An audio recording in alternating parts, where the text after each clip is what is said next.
Notre prochain invité, je vous le disais déjà depuis, on va dire, quelques jours. Je vous disais à chaque fois, nous aurons certainement un invité ou peut-être une invitée. Et bien quand je parlais d'un invité, je faisais référence à ce monsieur, tout simplement, parce qu'il s'est distingué parmi les quelques hommes qui ont assisté à ces rencontres. Ce monsieur, c'est monsieur Cyril Bado, qui nous vient du Burkina Faso, le pays des hommes intègres. Et il a marqué, on va dire, ce sommet tout simplement par sa particularité à être un peu là où vous ne l'attendiez pas. Mais il a surtout été, c'est ce qu'il faut retenir, le modérateur d'un des panels, le panel sur l'éducation. En tout cas, il nous centrera bien dans un moment. Le temps pour nous de lui souhaiter la bienvenue et de lui donner la parole sur le blog d'Alice. Monsieur Cyril Bado, bonsoir, puisque nous sommes au dîner de gala. Bonsoir. Tout à fait, bonsoir Alice. Bienvenue sur le blog d'Alice. Merci de me recevoir. Bienvenue au Gabon également. Merci. C'est votre premier... Oui, mon premier séjour au Gabon. Doublement bienvenue alors. Merci, doublement alors. D'accord. Donc comme je le disais, vous êtes un peu l'homme qui a marqué, on va dire, sa présence, sa participation à ce sommet, tout simplement par le fait déjà que vous avez modéré un panel. Je pense que vous êtes le seul homme à avoir modéré un panel. Nous étions deux. Ah, vous étiez deux. Ah, ben je n'ai pas vu l'autre alors. Il va falloir que je le recherche lui aussi. Donc, voilà, vous avez donc modéré un panel. Il s'agissait du panel il s'agissait du panel sur l'éducation, l'instruction et la socialisation de la femme. D'accord. Avant d'aller sur ce panel, justement, sur ce dont il a été question, revenir déjà sur vous, l'association que vous accompagnez au Burkina Faso. Il s'agit de... Ok, alors je suis promoteur du Forum africain des femmes leaders, en abrégé FAFEL, un forum qui a été initié en 2017, qui vise en fait à promouvoir le leadership féminin à l'échelle panafricaine, parce que nous disons que les femmes sont des leaders nés.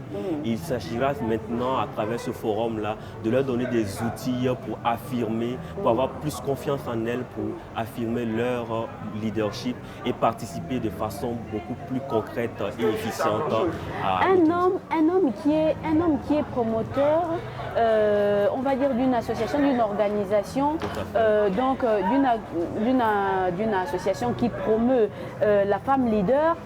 Pour vous, n'est-ce pas un paradoxe, non? Non, pas du tout. Ce n'est pas un paradoxe parce que nous sommes tous... En tant qu'humain, nous sommes issus d'une femme. Et moi, j'ai eu la chance d'avoir une mère qui m'a, comme toutes les mères d'ailleurs, qui a inculqué de bonnes valeurs. Bonnes valeurs. Et c'est ces valeurs que je veux transmettre au monde. En plus de cela, j'ai perdu ma maman très tôt. J'ai perdu mon maman en 2009. Au moment où je commençais à devenir un homme, où je pouvais prendre soin de ma maman, elle est partie. Et ça m'a tellement marqué que j'ai pu faire écho en fait, pour tout ce qui concerne la maman, la femme. Donc j'avais lancé un premier événement qui est le week-end spécial des mères, qui célèbre et honore les mamans en 2016. Et en 2017, j'ai lancé le Forum africain des femmes leaders pour aller beaucoup plus dans le sens de sensibiliser, de former, de motiver les femmes à se prendre, d'abord se rendre compte qu'elles sont une richesse, elles sont une valeur et que peu importe ce qu'on peut dire, c'est elles qui tiennent le pouvoir de façonner le monde parce qu'elles sont mères, elles sont éducatrices, donc elles ont la possibilité de faire de notre univers quelque chose de beaucoup plus harmonieux. Voilà, donc un homme et voilà, je suis marié, j'ai une femme, j'ai une fille, donc ça veut dire que je suis un homme. Mais c'est bien que... Et l'autre chose, c'était pour dire aussi que le combat de la femme ne peut pas être seulement qu'un combat pour la femme seule. Parce que je suis convaincu d'une chose, un aigle, puisse-t-il être le plus majestueux, le plus beau, c'est justement parce qu'il a ses deux ailes bien en forme, bien portantes. Mais un aigle qui se retrouve avec une aile en mauvaise santé, il ne pourra pas être cet oiseau majestueux qui plane au-dessus sur le ciel. Voilà. Donc c'était pour dire que nous devons participer à aider les femmes, à les accompagner dans leur autonomisation. Parce qu'une femme autonome, c'est une famille autonome, c'est un pays autonome, donc un continent qui se développe. Donc, Au regard de tout ce que vous venez de dire, vous avez participé, donc, on le disait, à ce sommet, et vous avez été modérateur d'un panel sur l'éducation, justement. Pouvez-vous revenir un peu sur, très brièvement, sur le condensé même de ce panel, sur finalement qu'est-ce qui est ressorti des échanges au cours de cette thématique? D'accord. Alors, il faut dire que le panel sur l'éducation, l'instruction et la socialisation de la femme a permis d'évaluer, de faire un état des lieux déjà de où se situe en fait autant le Gabon mais aussi l'Afrique entière sur les questions d'éducation de la femme. Nous nous sommes rendus compte que les femmes ne sont pas logées suffisamment bien instruites. Voilà, elles sont certainement éduquées parce qu'elles viennent d'une famille, mais même encore là, on n'éduque pas vraiment la femme sur ce qu'elle a comme valeur, sur la confiance en soi, sur ce qu'elle a comme potentiel. Et donc les femmes restent toujours récluses, elles attendent toujours qu'on leur laisse, on leur donne quelque chose. Voilà. Et l'instruction, nous avons dit que les torts sont partagés. Autant au niveau de la famille, on doit éduquer la fille au même titre que l'homme, éduquer l'homme au même titre que la femme, pour que les deux puissent se rendre compte que nous sommes complémentaires. Autant l'État doit créer en fait des outils, des mécanismes qui permettent à ce que les filles et les garçons aient les mêmes chances d'aller aux mêmes écoles, de bénéficier de la même instruction. Mais aussi autant la société civile doit jouer son rôle parce qu'aujourd'hui, on demande aux femmes d'entreprendre et lorsqu'elles demandent un crédit à la banque leur demande par exemple des garanties. Sachant aussi que les femmes n'ont pas souvent accès en fait à la terre, le titre foncier et autres. C'est pour dire que la société civile doit pouvoir aussi travailler à être garante, à exercer son pouvoir de caution morale pour aider ces femmes qui veulent entreprendre, qui n'ont pas certainement les garanties que demandent les institutions financières, que la société civile à travers les organisations que nous dirigeons puissions en fait être des relais, des leviers sur lesquels ces femmes-là puissent s'appuyer pour pouvoir obtenir en fait l'accompagnement nécessaire. D'accord. Donc on le disait, hein, nous sommes au terme de ce sifflet 2019. Votre regard finalement? Mon regard, je dirais que c'est une très belle initiative que le Salon de la Femme, sous le leadership de Madame Sidonie Oué, a eu.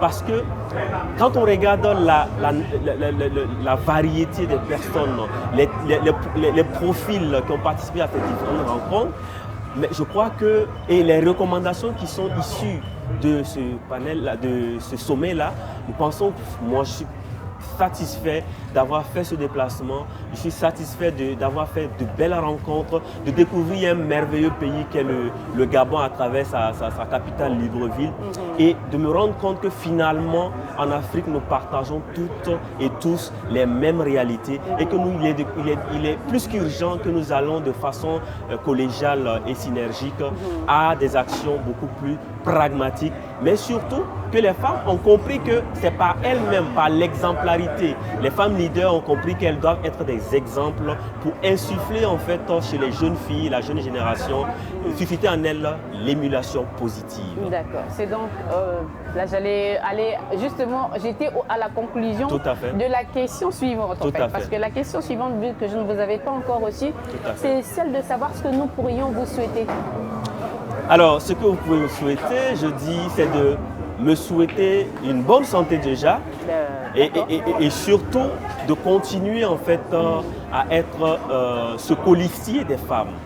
Mon rôle, c'est d'être un soutien aux femmes, de leur dire qu'ils ont un fils, ils ont un frère qui prend fait et cause pour leur combat et qui se battra bec et ongle pour leur permettre en fait de s'autonomiser, de en un mot s'épanouir parce que c'est de ça qu'il s'agit en fait.